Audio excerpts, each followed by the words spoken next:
Hola, bienvenido. Está comenzando una nueva temporada de Biblia Fácil. Sabes que estamos en el sur de Minas Gerais, en un ambiente natural, rodeado de tanta naturaleza, de tanto paisaje, de tanto verdor, para poder hablar acerca de vida, hablar acerca de esperanza, hablar acerca de fe, hablar acerca de Jesús. Y esta temporada vamos a hablar sobre nuestro maravilloso Jesús. Y en este ambiente tan tranquilo y natural, queremos aprovechar para que en cada lección el Espíritu Santo pueda hablar a nuestro corazón. Bienvenido a una nueva temporada. Gracias por permitirnos una vez más acompañarte, entrar hasta tu casa, allí en la ciudad o en el país donde tú estés. Mi cariño y mi abrazo para ti. Gracias una vez más, porque juntos podemos crecer espiritualmente y a través del estudio de la Palabra de Dios podemos fortalecer nuestra fe. Estamos comenzando una temporada para poder hablar de Jesús. Y yo quiero que tú puedas preparar tu corazón y puedas tener siempre una Biblia en mano, porque a través de los próximos capítulos vamos a acompañar el ministerio de Jesús narrado en el libro de San Mateo. Por motivo de tiempo, obviamente no vamos a estudiar capítulo por capítulo, pero algunos acontecimientos resaltantes en este Evangelio van a traer a nuestro corazón siempre paz y esperanza. Prepara tu corazón, prepara tu Biblia y con mucha disposición vamos a comenzar esta temporada. Antes yo quiero ofrecer para ti un material preciosísimo, preparado con mucho cariño, que lleva por nombre Jesús Restaurador de Vida. Y este material está disponible y totalmente gratis para ti. Puedes solicitarlo a través de nuestro WhatsApp más 5512 9810 1460 o también puedes ingresar a nuestro sitio web estudielabiblia.com.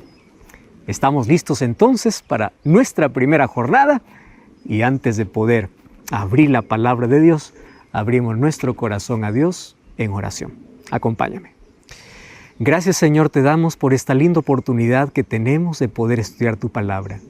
En este ambiente tan fresco y natural, queremos que puedas traer frescura y esperanza para nuestra vida, que puedas traer verdor para nuestra vida, que puedas darnos calidad, totalidad de vida, plenitud de vida, porque queremos estudiar sobre ese maravilloso Jesús que tanto nos ama. Bendícenos, por favor. Habla en nuestro corazón. En el nombre de Jesús. Amén. ¿Sabes que de los 4 evangelios, Mateo, Marcos y Lucas y Juan, Mateo resalta a Jesús como rey, Marcos a Jesús como siervo, Lucas como el Hijo del Hombre y Juan como Dios?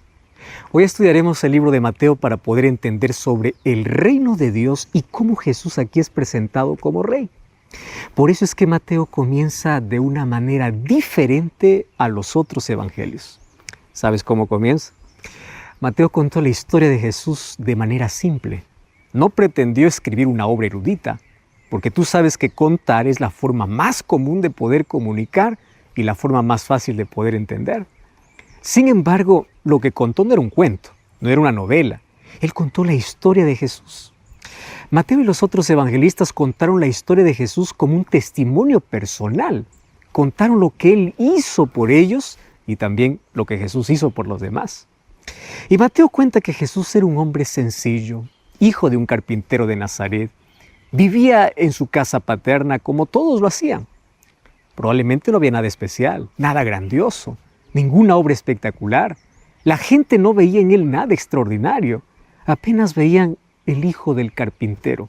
Apenas lo veían como un buen trabajador, eficiente, responsable, como una persona recta, buena, nada más que eso. O sea, para sus conciudadanos, Jesús era admirable, pero era un hombre común. Y Mateo aclara las cosas. Mateo dice, Jesús no es un hombre común, Él es el Rey de Israel. Su reino crece dentro de cada creyente. Y Mateo cuenta cómo ocurre. Entonces cuenta la manera como el reino de Dios crece entre los seres humanos, que aunque somos pecadores, siempre vamos a ser objeto de la obra salvadora de Jesús, porque además de ser el Rey de Israel, Él es el Salvador del mundo. Y la historia de Jesús es realmente fascinante. Un hombre simple, hijo de José, pero también es un rey, hijo de David, anunciado por una estrella, un Salvador que limpia a los pecadores de sus pecados. Y hay 4 historias extraordinarias que introducen la historia de Jesús como rey. Su genealogía, su nacimiento, la visita de los Reyes Magos y el viaje a Egipto. Y vamos a comenzar hablando de su genealogía. Mateo capítulo 1, versículo 1 al 17. Y allí comienza el libro de la genealogía de Jesucristo, hijo de David, hijo de Abraham. Y dice, Abraham engendró a Isaac, Isaac a Jacob, y Jacob a Judá y a sus hermanos. Y vamos al versículo 16. Jacob engendró a José, marido de María, de la cual nació Jesús, llamado el Cristo. Y el versículo 17. De manera que todas las generaciones, desde Abraham hasta David, son 14. Desde David hasta la deportación de Babilonia, 14. Y desde la deportación de Babilonia hasta Cristo, 14. ¿Sabes que Mateo comienza así? Libro de la genealogía de Jesucristo. No todo lo que se cuenta en la Biblia comienza con una genealogía. Ahora, la pregunta es ¿por qué comenzar con una genealogía? No parece ser la mejor manera de comenzar un libro, ya que sabes que hay mucha gente que piensa que las genealogías a la verdad no son muy atractivas, no son muy interesantes. Pero el testimonio de Mateo era inspirado por el Espíritu Santo y el Espíritu Santo no falla. Y aunque las palabras fueran de Mateo, lo que dijo en ella provenía del Espíritu Santo. Entonces, ¿por qué hizo Mateo eso? Porque Mateo quería probar que Jesús era el Rey y Salvador. Él era el Mesías prometido por Dios a su pueblo Israel. Y no podía haber un rey sin relaciones familiares que lo hicieran descendientes de David. Nada probaría mejor que una genealogía. Recordemos que Mateo escribe para un público hebreo y él conoce la mente de los hebreos, la mente de su pueblo. Él tiene que aclarar el origen de Jesús y sabe que debe hacerlo desde el comienzo, al comienzo de su historia, contando su genealogía, para que todo su evangelio sea aceptable. Además, la genealogía le permitirá extender la relación familiar judía de Jesús hacia una relación más universal. Por eso dice que Jesús era descendiente de Abraham, de Noé, de Israel y bueno, de la humanidad entera. Por eso es que Mateo capítulo 1, versículo 1 dice el libro de la genealogía de Jesucristo, hijo de David, hijo de Abraham, hijo de David. En Israel había una creencia que decía que el rey tendría que ser descendiente de David. Y la profecía había dado al Mesías el título de el hijo de David. David es el primer ascendiente de Jesús en la lista de Mateo. El segundo es Abraham. Y lo vincula así con el padre de la nación israelita. Por eso es hijo de Abraham. Es cierto que todos los israelitas eran descendientes de Abraham, pero la atención no está dirigida hacia lo común de todos, sino a lo específico del Mesías Rey. O sea, lo que nadie más tenía, lo tenía Jesús. Por eso es que es un referente histórico. Recordemos que Jesús divide la historia y es Jesús quien le da sentido a la historia. Y Mateo divide la historia de Israel en 3 periodos. Desde Abraham hasta David, desde David hasta el cautiverio de Babilonia y desde el cautiverio de Babilonia hasta Cristo. Así dice el versículo 17. Y afirma que hay 14 generaciones en cada periodo. ¿Sabe lo que ocurre? Lo que pasa es que en hebreo la suma de las consonantes que están en el nombre de David da 14. Entonces, una referencia indirecta a la importancia histórica de David, posiblemente aún mayor que la de Abraham, encontramos aquí. Y la repetición de las 14 generaciones, 2 veces 7, apuntando hacia Jesús, podría tener por objetivo allí ensalzar lo especial en la persona de Jesús, que no estaba en Abraham ni en David, o en ninguno de los que aparecen aquí en la genealogía, cuya importancia no pasa más que ser elementos de conexión generacional. Por eso es que Mateo no se preocupa porque en el segundo periodo haya habido más de 14 generaciones, son en realidad unas 3 más, y en el tercero es una menos. Todo lo que le importa a Mateo es decir que en Jesús hay algo muy especial que no existe en ningún otro ser humano. ¿Y qué cosa quiere resaltar? Que Jesús es el Mesías. Y por ser el Mesías es el rey. Y reconocerlo era fundamental para los israelitas. Porque si no lo aceptaban, pues quedarían sin rey y su historia perdería el rumbo mesiánico que hasta ese momento había tenido. Entonces era de suma trascendencia para la nación aceptar a Jesús como el rey, y no solamente para los israelitas. Esto abarcaba a todo el mundo, porque Jesús era descendiente de la humanidad entera. ¿Sabes que no era costumbre, por ejemplo, incluir en las genealogías de la época a mujeres? Sin embargo, Mateo menciona 5 mujeres: Tamar, Rahab, Ruth, la mujer de Urías y María, porque él quiere demostrar que los vínculos de Jesús van mucho más allá de las fronteras étnicas y morales de Israel. Por eso es que aquí en la genealogía de Jesús está incluida la humanidad entera. ¿Quiénes eran estas mujeres? Por ejemplo, Tamar era cananea, descendiente de Canaán, que era hijo de Cam, es decir, nieto de Noé. ¿Quién era Rahab? Rahab era una cananea prostituta de Jericó, una de las ciudades que eran más antiguas del mundo. Y además era descendiente de Moab. Y Moab era hijo incestuoso de la hija mayor de Lot con él. ¿Quién era Betsabé? Betsabé era la mujer de Urías Eteo. Él era un hitita que adulteró con David. ¿Y quién era María? Pues la bienaventurada, aquella descendiente de David, una israelita leal, una semita fiel, una verdadera sierva del único Dios verdadero.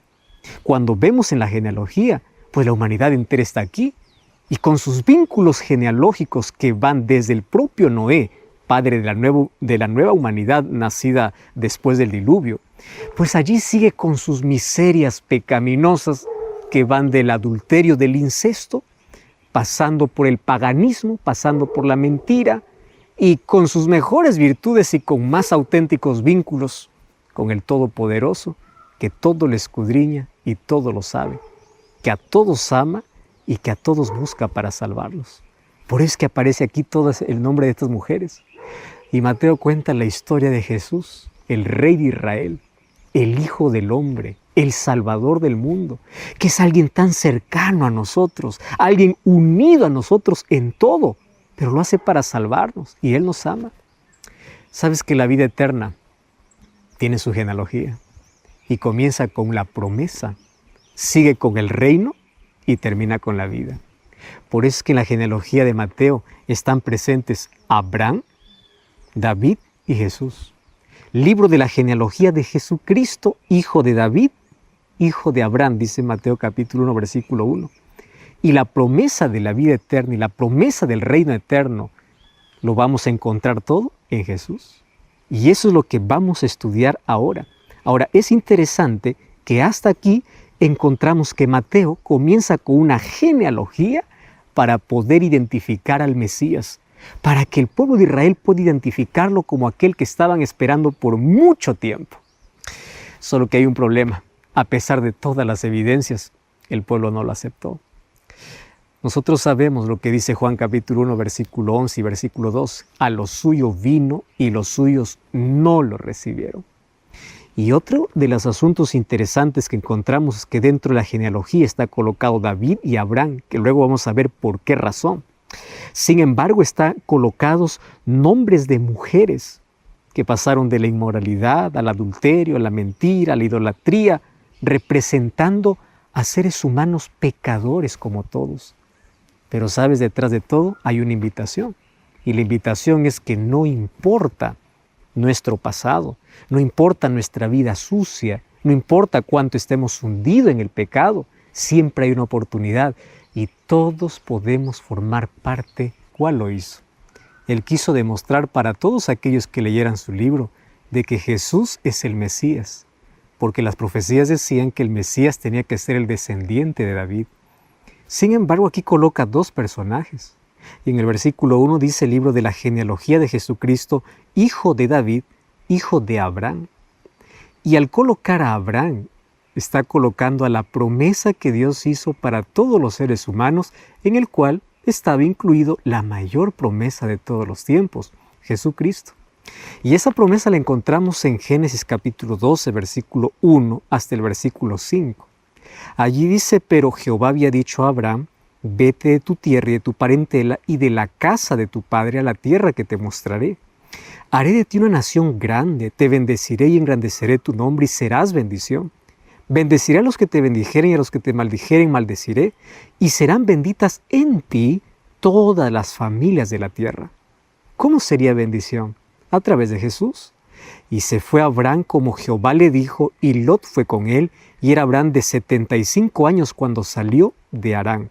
Tomó pues Abraham a Sarai su mujer, a Lot, hijo de su hermano, todos sus bienes que había ganado, y las personas que habían adquirido en Harán, y salieron para ir a tierra de Canaán, y a tierra de Canaán llegaron. Aquí encontramos la promesa en el cual está incluido Jesús. Cuando dice, en ti serán benditas todas las familias de la tierra. Por eso es que Mateo comienza a hablar de Jesús diciendo, ese Jesucristo es la realidad de la promesa. Hijo de David, hijo de Abraham. ¿Sabes que el llamamiento de Abraham comienza en realidad con su padre Taré, que fue acompañado con su hijo Abraham, con su nuera Sara y con Lot, que era su nieto? Dice que salió de la ciudad de Ur de los Caldeos y se fue para la tierra de Canaán. Pero qué triste, porque a Canaán no llegó, solo llegó hasta la ciudad de Harán. No sabemos la razón por la cual se quedó allí. Posiblemente fue por una enfermedad, porque Abraham salió de la ciudad cuando murió su padre, dice Génesis 11, 31 y 32. Harán, ¿sabes que era una ciudad importante en el norte de Mesopotamia? Y era una ciudad de gran importancia comercial. Tenía importancia política, tenía importancia social. Y yo no creo que Taré haya quedado allí por alguna de esas cosas. Porque la verdad, ningún creyente detiene su marcha hacia el cumplimiento del llamado divino por aquellas distracciones, porque sabe que el llamado es superior a todo. Por eso es que Abraham no se detuvo y Abraham continuó hasta llegar a Canaán. Y allí dice que un día Dios se mostró a Abraham mientras estaba en Harán y confirmó su llamado. Ese es el texto que leímos. Deja tu tierra, porque todavía estaba en la tierra de los caldeos, deja también la familia de tu padre y vete a la tierra que te mostraré. ¿Sabes que Abraham no conocía esa tierra y no necesitaba conocerla? Lo único que él necesitaba es creer en Dios, y eso era suficiente. Y la promesa dice, yo te bendeciré, yo te daré en abundancia todas mis bendiciones para ti. Y esa abundancia incluía que todo ser humano pudiese desear. Número 1, descendientes en forma de una gran nación, prestigio y fama ilimitada, abundancia de bienes materiales, porque tanta cantidad tenía que podía compartir con los demás, protección de todo peligro, hasta el punto de que aquellos que lo maldijeren serán malditos y aquellos que le bendijeran recibirán bendición. Además, la más importante, y es que por medio de él todas las familias de la tierra recibirían la mayor bendición. ¿Cuál sería? Un descendiente suyo sería el Cristo, el Salvador de toda la humanidad. Eso dice Gálatas capítulo 3, versículo 14 y versículo 16. ¿Sabes que con esa promesa Abraham salió de Harán? Porque en Harán murió su padre. Taré había quedado en el camino, porque él murió. Pero la muerte no detuvo a Abraham, así como no detiene a ningún creyente. ¿Sabes que nada detiene a un creyente? Y me impresiona la respuesta incondicional de Abraham. Un hombre sabio no discute con Dios, no cuestiona a Dios, ni siquiera duda de Dios, ni siquiera hace aquellas preguntas aclaratorias, solo obedece. Dice que salió de Ur de los Caldeos rumbo a Canaán y a la tierra de Canaán llegó. Eso dice el versículo 5. Y allí Dios completó la promesa. Yo te daré esta tierra como descendencia. Eso lo encontramos en Génesis capítulo 12, versículo 7. Solo que la promesa hecha para Abraham también es una promesa para nosotros. ¿Sabes que la promesa de Dios a Abraham incluía todas las bendiciones?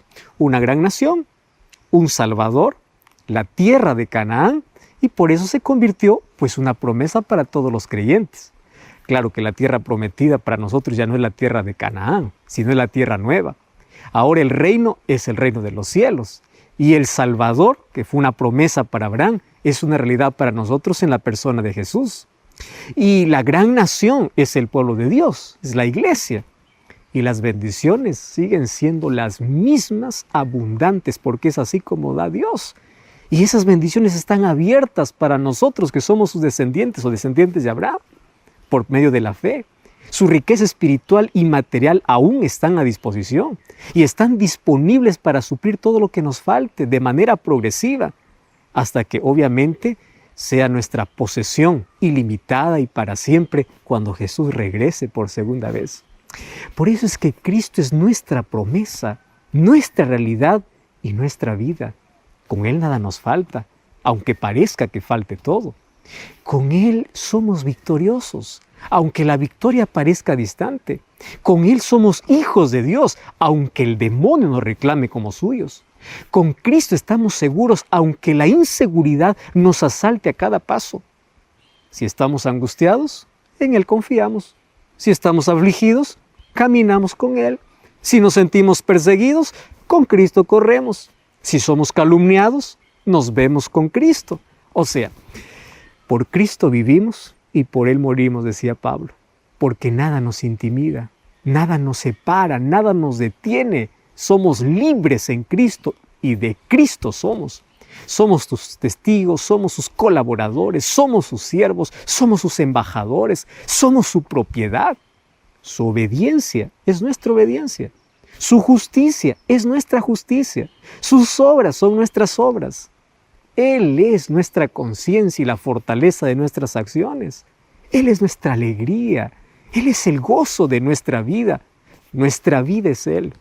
Y Él es todo lo que somos. Nada de lo que queremos que no sea suyo, nada que nos separe de Él.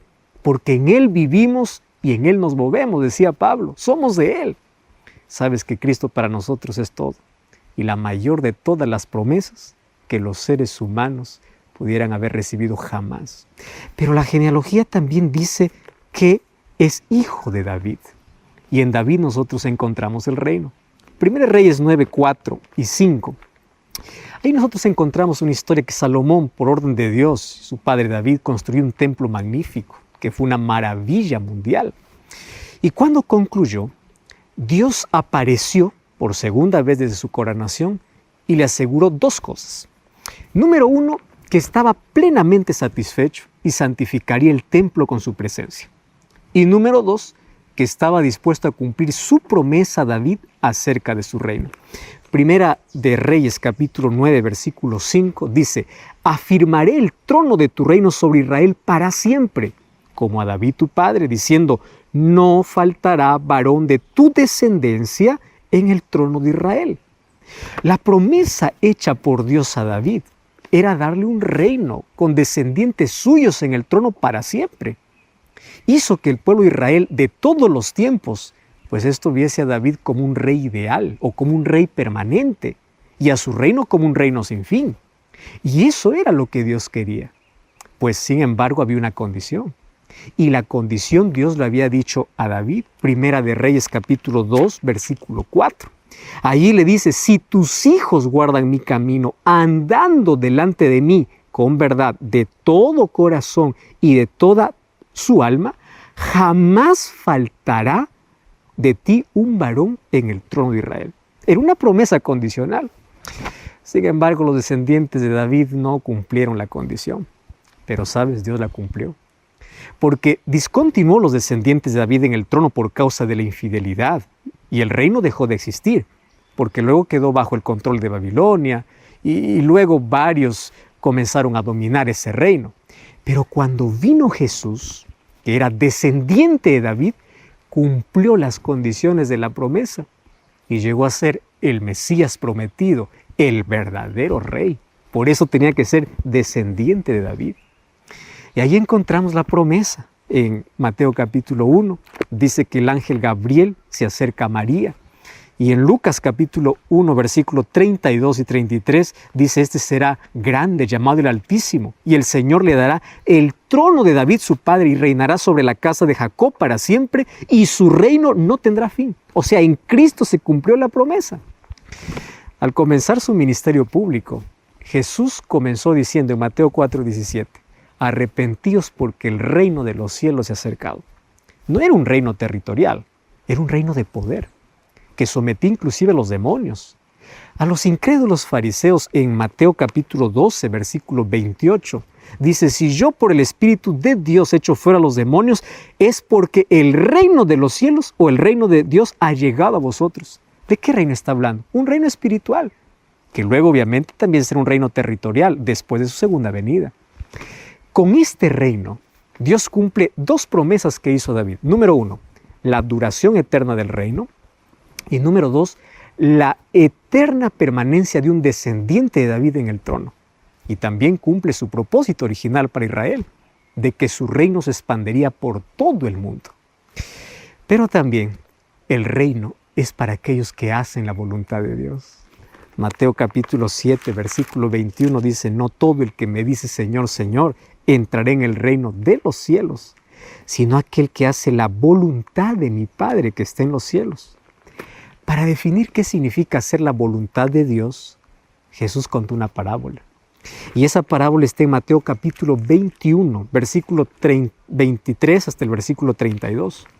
Estaba en el templo Jesús enseñando a la multitud. Se habían ahí aproximado unos sacerdotes y unos ancianos líderes para hacerles una pregunta. Querían saber cuál era su autoridad y quién le dio esa autoridad. Jesús les dijo que si ellos respondían una pregunta, Él también les contestaría la pregunta que ellos le habían hecho. Y la pregunta es, ¿de dónde vino el bautismo de Juan? ¿Del cielo o de los hombres? Ellos dijeron, pues no sabemos. Y Jesús dice, pues tampoco yo les digo con qué autoridad hago estas cosas.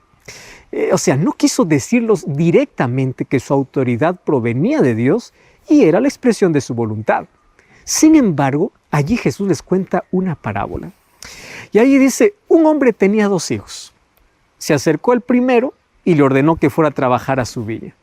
El joven no tenía buena voluntad. No quiero ir, le respondió al papá. Pero después se arrepintió y se fue. Pero luego se acercó al otro. Y el otro parece que tenía buena voluntad. Y le dijo, sí, papá, yo me voy. Pero al final no fue. Y Jesús hace la pregunta, ¿cuál de los dos hizo la voluntad del Padre? Y claro, todos respondieron el primero. El que primero dijo no, pero después se fue. Para hacer la voluntad del Padre, este último hijo necesitó arrepentirse. Pero el arrepentimiento es solo el comienzo. Hay algo más. Es necesario creer. Y sabes que comentando la respuesta de los sacerdotes y los ancianos, Jesús dijo, de cierto os digo que los publicanos y las rameras van delante de vosotros al reino de Dios. Porque vino a vosotros Juan en camino de justicia y no lo creyeron. Pero los publicanos y las rameras le creyeron.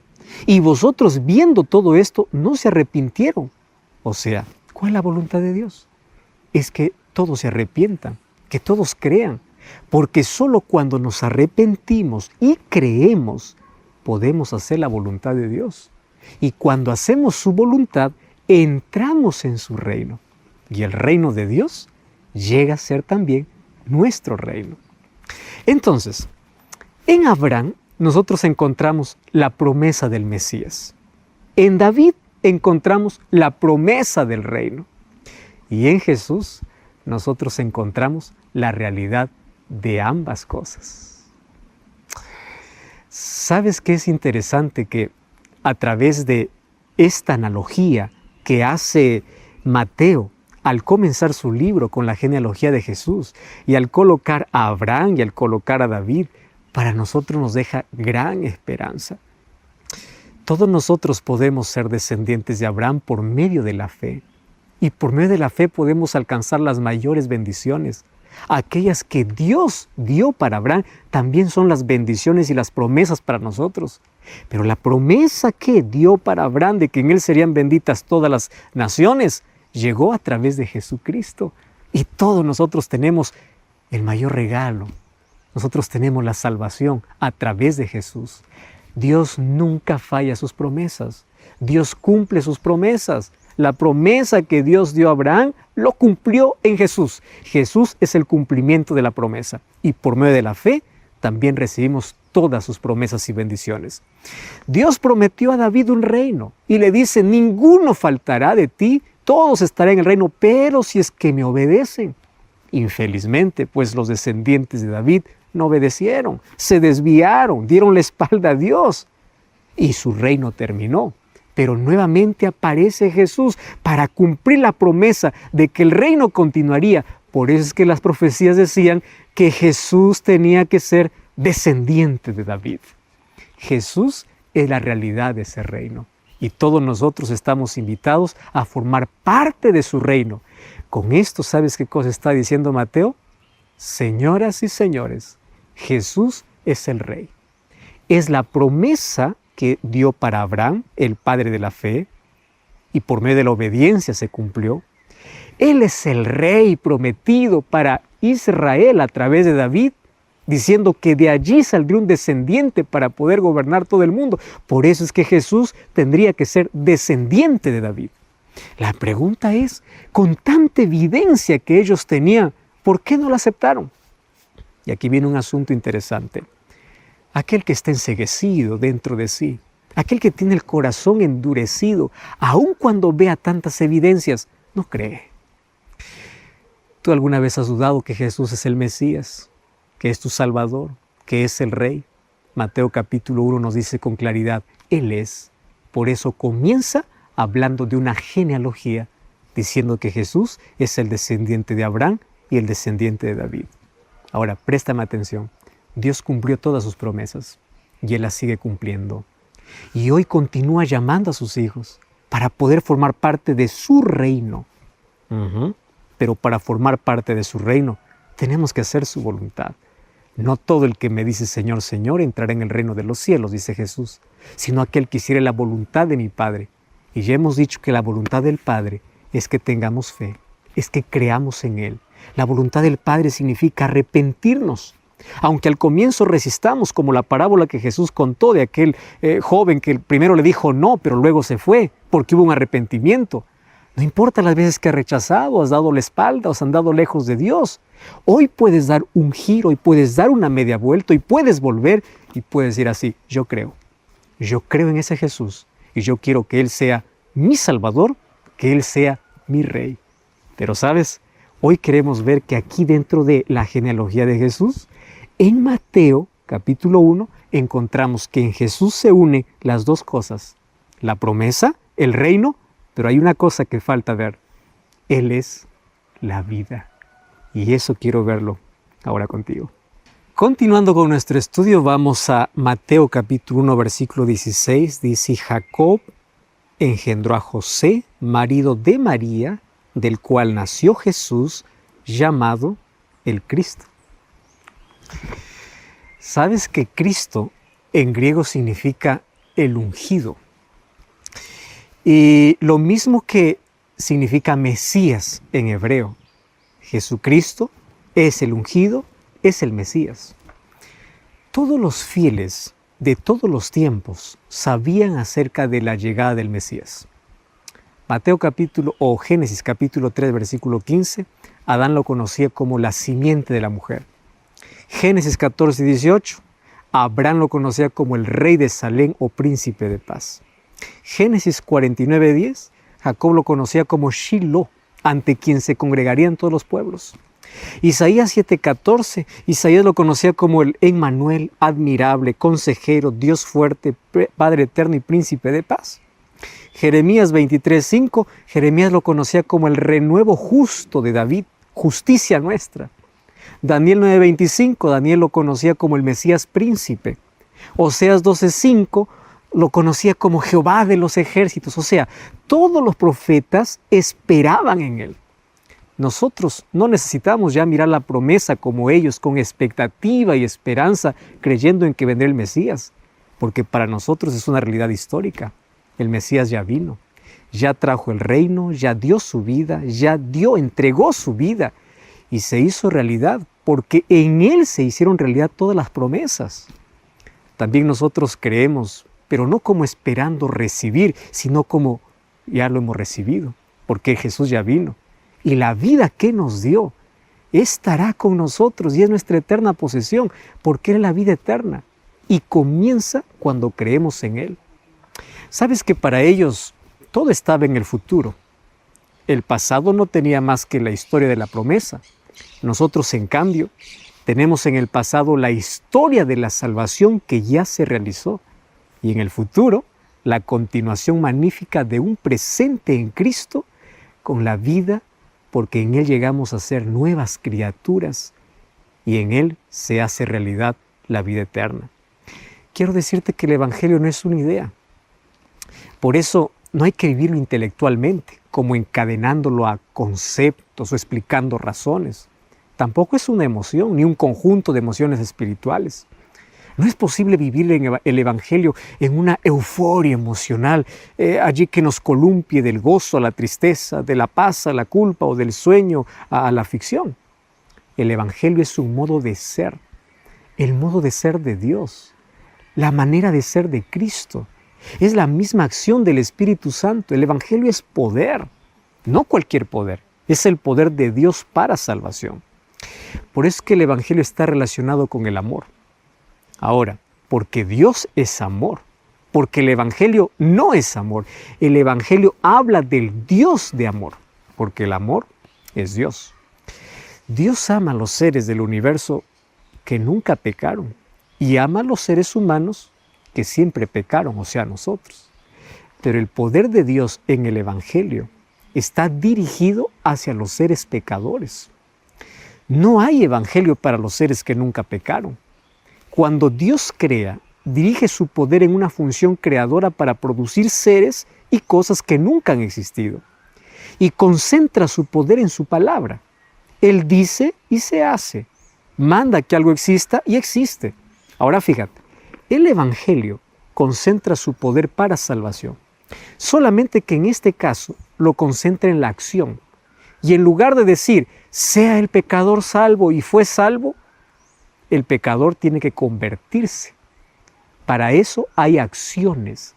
Y esas acciones Dios lo hace. Por eso es que Dios vino a este mundo, vino para salvarnos. Y el ser humano tiene que aceptar ese sacrificio. El Evangelio nos dice que la salvación lo hace Dios, no el ser humano. Pero el Evangelio también es buena noticia, porque es una gran noticia saber que Dios está ejecutando nuestra salvación. ¿Y sabes qué es lo más fantástico? Es que Dios no solo hace la acción salvadora fuera de nosotros, Dios también la ejecuta dentro de nosotros. Él nos hace nuevas personas. Y esa nueva persona es aquella que acepta y vive el Evangelio. Y la pregunta es, ¿cómo se vive el Evangelio?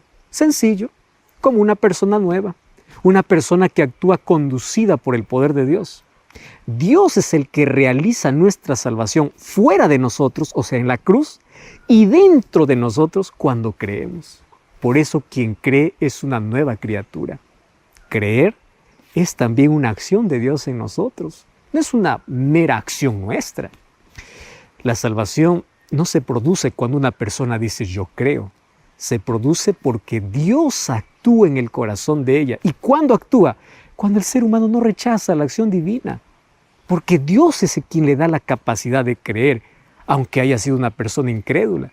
Es Dios quien lo capacita para poder vivir como una nueva persona, como un creyente lleno de poder. Por eso es que la salvación es una realidad presente, porque Cristo es plena realidad en el presente, en nuestra vida, y lo será para siempre. O sea, todo el tiempo que Dios nos da, si aceptamos a Cristo, tenemos vida eterna y plenitud de vida. Por eso es que Mateo capítulo 1 habla de la genealogía de la vida eterna. Incluye la promesa de la vida. La promesa del reino armó el plan de salvación. Y dentro del plan de salvación estaba el sacrificio de Jesús, que ya fue realizado en la cruz para poder traernos vida. Pero no concluye allí, porque Jesús continúa en el santuario celestial. ¿Y qué me llama tanto la atención de la manera como Mateo comienza su evangelio? Diciendo, en Jesús encontramos todo. En Él están las promesas realizadas, en Él está la garantía del reino, pero sobre todo es que en Él está la vida. Ahora, cuando el ser humano rechaza a Jesús, está rechazando la vida. ¿Sabes? Todos los seres humanos queremos vivir, pero no queremos vivir una vida sin sentido, una vida sin propósito, una vida sin rumbo. Lo que los seres humanos queremos es vivir una vida plena. Y esa plenitud de vida solamente la encontramos en Jesús. Sin Cristo no encontramos promesas, no encontramos un rumbo, no encontramos un destino, no encontramos un camino. Sin Cristo no tenemos esperanza. ¿Cuál es la esperanza de aquel que no conoce a Cristo? ¿En qué puede esperanzarse en el futuro? ¿Cuál es la garantía de vida? Cada día es apenas una vida de inseguridad, de incredulidad, lleno de dudas, de preguntas existenciales, lleno de cosas que hacen que la vida sea más cargada y más difícil. Por eso es que cuando nosotros hablamos del Evangelio de Jesucristo, el apóstol Pablo tenía tan claro, allí en el libro de Romanos capítulo 1 versículo 16, cuando decía: no me avergüenzo del Evangelio porque es poder de Dios para salvación a todo aquel que cree. ¿Qué cosa es lo que Dios espera de nosotros? Que creamos. Pero no que creamos simplemente de manera intelectual, diciendo yo creo que Dios existe. Santiago 2:19 dice que hasta el demonio cree y tiembla, hasta Satanás cree y tiembla, pero no se arrepiente. Que tu creencia también puede envolver tu actitud y que tu actitud sea ir a Jesús, porque Él es la vida, porque Él es el Rey, porque Él es el Mesías, porque Él es todo lo que el ser humano necesita para su vida.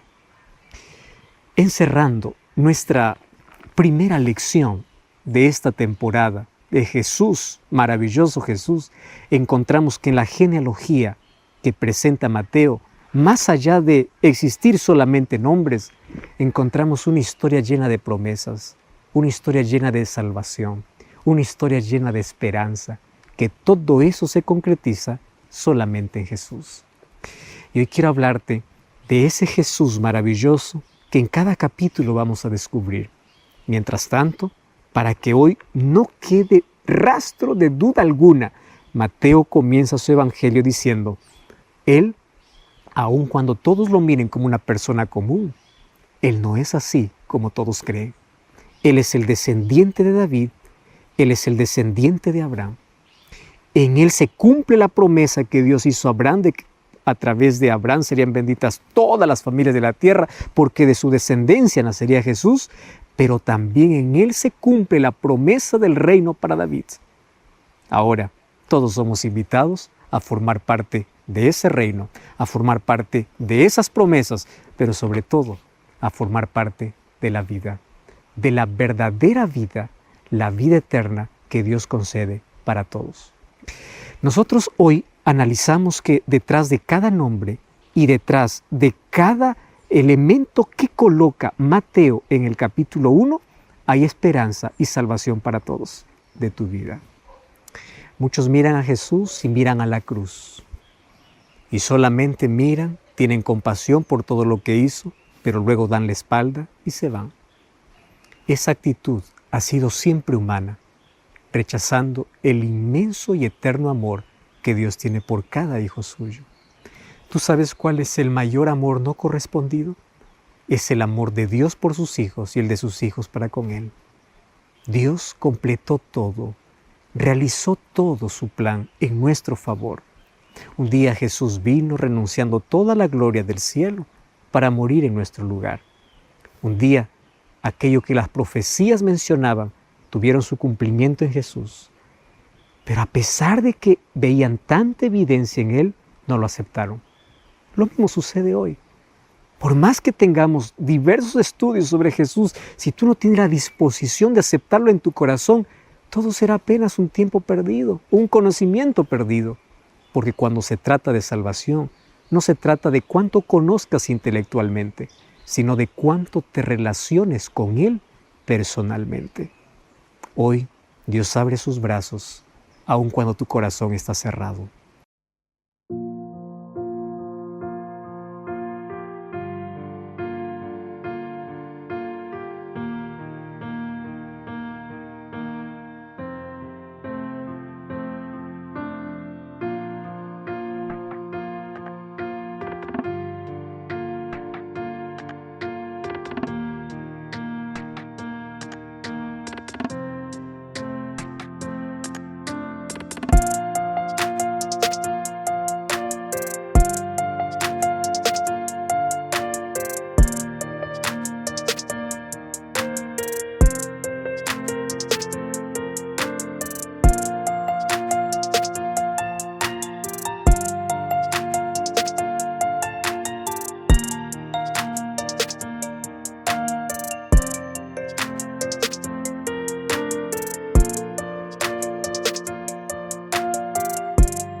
Dios te sigue amando aun cuando le dé la espalda. Jesús, el Salvador, el Rey, Jesús, aquel que es vida, hoy se acerca hasta donde tú estás, hasta aquella cama de hospital, hasta aquel lugar solitario, hasta aquel lugar donde estás allí rumiando tus tristezas o tus alegrías, hasta aquel lugar de tus decepciones, hasta aquel pozo donde tú has caído en la vida, para decirte, yo puedo restaurarte, yo soy el Mesías, yo soy el Salvador. Y su mano siempre está extendida para poder aceptar a todos aquellos que van a Él. Cuando tú vas a Él, Él no te pregunta lo que hiciste, Él no te pregunta por qué estuviste tan lejos y por qué cuánto tiempo. Simplemente te recibe y te ofrece su salvación.